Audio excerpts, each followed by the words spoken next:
Você conhece pessoas que trocam o dia pela noite, que acordam muito tarde e se sentem mais produtivos no período noturno? São conhecidos como notívagos. Mas será que essa alteração é saudável? É o que vamos saber agora com o neurologista Fábio Trindade. Bom dia. Bom dia. Obrigada pela sua participação. Okay. O Fábio, pode-se dizer que isso é um transtorno, uma patologia, uma doença? É o quê? A gente considera mais como um transtorno porque um percentual desses pacientes, eles não procuram avaliação médica porque consideram essa situação adequada, vantajosa para o seu dia a dia. Porque acabam aproveitando bem o período de madrugada, com clima melhor, com facilidades de ambiente de barulho, muitas vezes é adequado ao seu ambiente de trabalho. Então, de 5% a 7% da população que possui esse transtorno, apenas, vamos dizer, metade disso que teria algum tipo de incômodo e procuraria avaliação. Né? Agora, para o organismo, faz diferença a pessoa dormir no período de noite ou pela manhã? Faz diferença para o organismo? Faz, porque a gente segue o ritmo circadiano que nos conduz, né? Ritmo circadiano?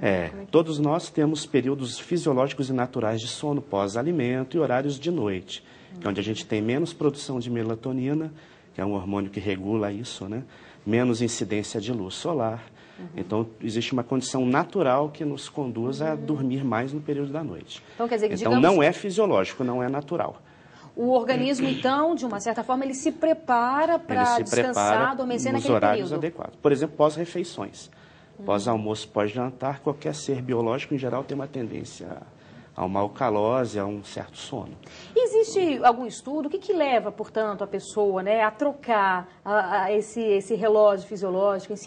Aí são fatores, é multifatorial e tratamento multidisciplinar. Então, existem condições genéticas nossas, ambientais, condições de trabalho, às vezes que nos levam a isso, pessoas às vezes que têm que trabalhar durante madrugada e noite, às vezes condições de adequação mesmo, né? E, de certa forma, é um transtorno químicozinho das nossas fases do sono. E se uma pessoa, como você falou, tem pessoas que se adaptam, que estão bem, seja porque não tem trânsito à noite, né? Porque conseguem produzir mais à noite mesmo. Mas se isso está incomodando a pessoa, como é que seria esse tratamento? A gente primeiro tentaria, aos pouquinhos, tentar levá-la para o fisiológico. Isso nem sempre se consegue. Então, na medida, com utilização de medicações, com mudança de hábitos, inclusive alimentares, atividade física, que a gente faz um trabalho hormonal, né? Então, a gente tenta levá-la para uma condição mais natural. Nem sempre a gente consegue isso. Nas situações em que não consegue, a gente se adequa mais ao paciente.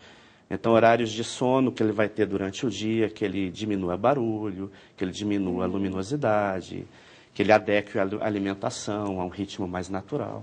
E aí você vai tentando se ajustar às circunstâncias do paciente. Ou seja, ele fazer com que o organismo mesmo se readapte, né, a essa nova estrutura dele, né? Exatamente. Porque, como você falou, existem pessoas que, por uma questão de trabalho, enfim, são meio que obrigadas mesmo, né, a fazer essa modificação. Então, para essas pessoas, aí seria uma coisa mais, talvez até um pouco mais difícil, né? Porque aí não é o organismo dela quem está pedindo. Exatamente. É uma circunstância de vida que levou ela a se tornar um notívago, né? E muitas vezes ela pode se adaptar bem a essa condição. Agora, o que a gente percebe também é que, como você falou, não é normal, né? Entre aspas, né? Levando em consideração o que é normal e é normal. Então, as outras pessoas olham com um certo preconceito, né? Às vezes você liga, 11 horas a pessoa está dormindo, meio-dia está dormindo. Então, tem um certo preconceito da sociedade como um todo também, né? Sim, exatamente. Às vezes, próprios familiares, né? Criticam, questionam. Às vezes, a pessoa passa por conflitos, dificuldades, né? Mas nem sempre ela consegue se acertar nesse contexto social. Mas o ideal, portanto, é até a pessoa fazer... Porque a gente vê também muito essa questão do computador, né?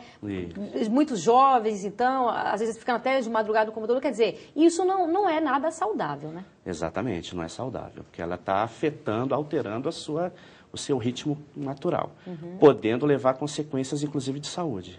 Como hipertensão, como diabetes, como asma, assim, como ansiedade, depressão, né? E a pessoa alterando o seu ritmo natural, ela pode ter problemas e consequências de saúde. Então, quer dizer, são duas coisas então, que a gente tem que ter em mente, né? Às vezes é o próprio organismo da pessoa que é difícil, é raro, mas aí tem outras pessoas também que forçam... que acabam se adequando à circunstância de sua vida. E aí, nesse caso, é maléfico. É maléfico, aí vai levar a problemas de saúde, certamente. Tanto mental, física, psíquica, né? E aí que entra a parte do médico, ele vai procurar uma assistência. E aí qual é o especialista? É um neurologista mesmo? É, o neurologista, existe uma circunstância, talvez seria a apneia do sono, que não é tanto o quadro do notívago, que a gente associa um pouco com o pneumologista para fazer um tratamento. Maravilha. Muito obrigada pelas suas explicações, viu? Nada, um bom dia. Bom dia para você também. Ok, obrigado.